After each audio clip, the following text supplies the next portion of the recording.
And we've got evap code 0455. That's going to be a large leak code. That is almost guaranteed to be a gas cap.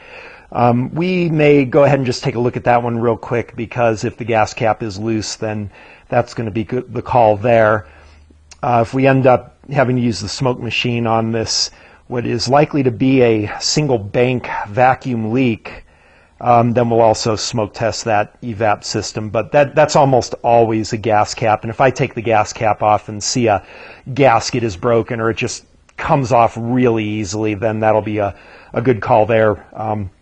Could be the bad gas cap and a leak in the system as well, but either way we would know we would need a gas cap there.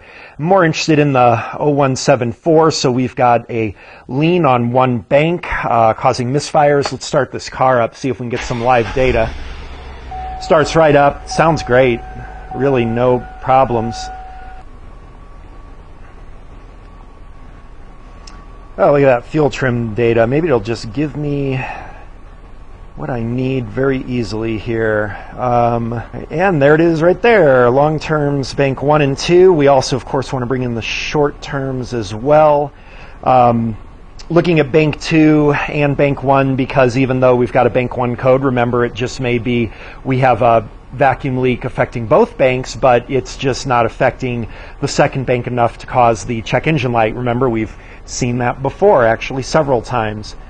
That should be enough for me to get started here. And we have, well, there you go. What did I just say? We are just under the 25 threshold on bank 1. So this is going to be a whole engine vacuum leak, which may be a good thing, less likely to be an intake manifold. We see that it has zeroed the short trims. So let's see if we've got a vacuum leak here. We're going to increase RPM, and we definitely...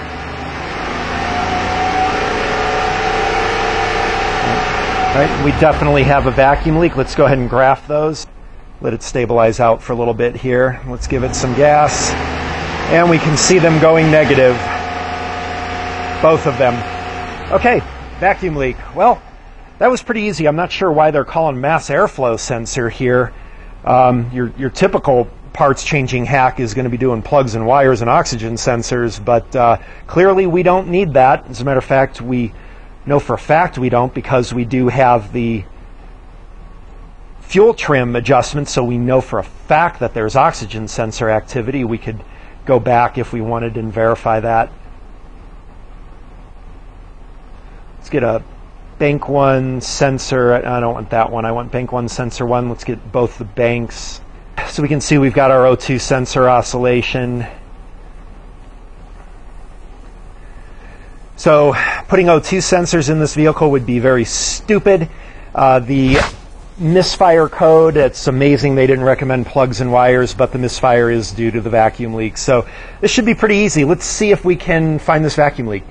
Well, we got a diagnosis without even opening the hood once again. So now we just need to find where to make the repair. I noticed that this engine is drive-by-wire, so that kind of sucks a little bit because I'm by myself here. So what I'm going to do is hook up my auto ingenuity scan tool just so I've got bidirectional control. It just saves me from having to go back and forth to the gas pedal. And this is something I really need to get people to understand here, because they just don't get it. I know most of you guys do, at least I hope you do, but the importance of what I'm doing here, well, why not just go and fix the vacuum leak? I'll bet I could find it. Yeah, I'm sure you could, but here's the thing. This is a 2003 car with probably a couple 100,000 miles on it. I have no idea how many miles it has. I really don't care. It's irrelevant. The thing is that I can just tell by looking at this engine that on a visual inspection, I'm going to find probably a dozen things. How do I know when I find something if that's going to fix it, if that's the problem? So I have to have my baseline data established, so that if I do find a vacuum line off or something like that, when I repair that, is that what the real problem was, or was that just one of several problems contributing to this check engine light? If I fix a minor problem but there's a larger contributor, this vehicle is going to come back because I didn't establish that my baseline has been corrected now. So I hope that that makes sense to you, because it doesn't seem to make sense to a lot of people. I mean, to me, it is just plain science. So we just want to see what this looks like when it's broken so that when I fix it, it looks fixed. And you can't do that with just a visual inspection. Okay, the easiest way to do this is going to be to pull up some graphs. So let's pull up our long-term bank 1 and our long-term bank 2. Okay, so that's our red and blue. We can see that we're very high on those. I don't know if you can see the numbers up there in the top left, but I want to also try to fit in with what I do in the engine bay. I mean, not that that really matters. I'm sure you can figure out what I'll be doing. Let's bring up the short terms, of course. Okay. And then I also want to bring up the oxygen sensors in a separate screen here. So let's bring up bank 1, S1. Where's my bank 2? Okay, so now we've got all of our data set for baseline so that when I figure out what this problem is, we know that it is going to fix the car. Something that your typical hack just doesn't comprehend. All right, so we can see that we've got the short term zeroed here, which is interesting because we were at over 25 on, well, now it's reading a little bit lower, maybe because the engine's warmed up a little bit. Getting cold here in Denver now, so sometimes you'll find that happens as the engine warms up. This condition improves. Let me just verify one more time that we're seeing the same thing on this scan tool. So again, this is drive-by-wire car, so I'm going to use the computer to increase the idle RPM right there.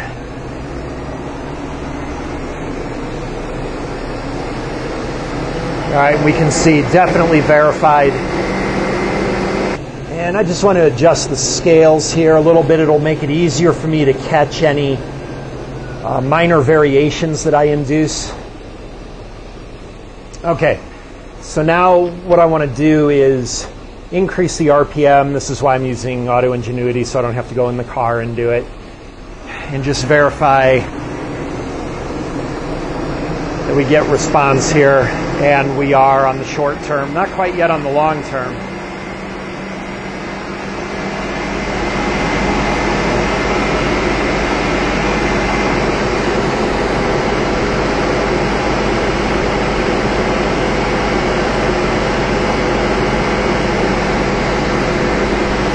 Okay, and we can see we're getting our response on the short term there. Not quite happening on the long term now, but of course we're in a different fuel cell, most likely, with the engine temperature. So those will start pulling down. We can see that they are actually much lower now. Bank 1 is 15. We're at 20 on bank 2.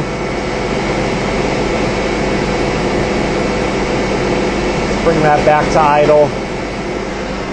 Watch these increase.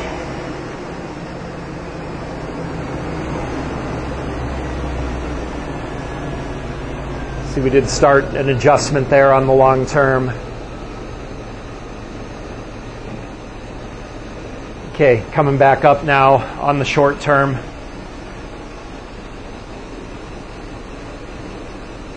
Kind of expect a little bit more of a response here, but again, we've got to keep in mind with the engine warmed up now, it's going to be a little harder to find this vacuum leak because it's not nearly as severe as what it was earlier. So anyway, as I said, we're going to use a method that I don't normally use, and that is going to use some brake clean. So, I know I go off on brake clean a lot, but again, people don't understand. I'm just not going to spray this engine down with brake clean with a misfire code, come to find out it's an open secondary, and set my house and this car on fire. Now that I know what I'm looking for, I can safely do this. So what I want to do is, there's a couple ways I can do this. I'm just going to spray in a couple areas after the MAF sensor on the induction. And nothing there. Let's spray along the intake manifold here. And there it is, right there. Got an intake manifold leak. I'm spraying on the bank 1 intake manifold. And we can see that we've identified a leak. Let's try it over on bank 2. And we have it on bank 2 also. Check that out. Intake manifold leak on both sides. Another way you can do this is we could look over. Wow, that's pretty significant, isn't it? Now, the other thing too, this is the importance of the baseline. If I was doing this by ear or something like that, what I know is that an intake manifold gasket replacement will fix this vehicle. I'm sure I could find any number of little bitty vacuum leaks, little tiny ones everywhere, but would those fix the car? Well, now I know, based on this response with the zeroed fuel trims, this is going to fix the car. So that's the importance of doing this. I really hope you guys understand that. If you get nothing else from this video, it's the importance that even if you do visual inspection, before you do that, you need to draw your baseline so you know if what you find will fix it. Let's go over to the oxygen sensors here. So we can see our oscillation with the O2 sensors. I'm going to spray again. It doesn't really matter where I'm spraying for you guys, but what I'm going to do is make that O2 sensor go rich, spraying right along there, and check it out. Rich line on the O2 sensor for bank 1. We can do it with bank 2 as well, spraying right along the intake manifold. And as long as I hit the right, wherever it's leaking, I don't really care. We can see that we make that go rich too. Of course, once it stabilizes, it's going to lean out for a little bit. The fumes are pretty strong right now. Another reason I'm not crazy about brake clean, but it's causing a lot of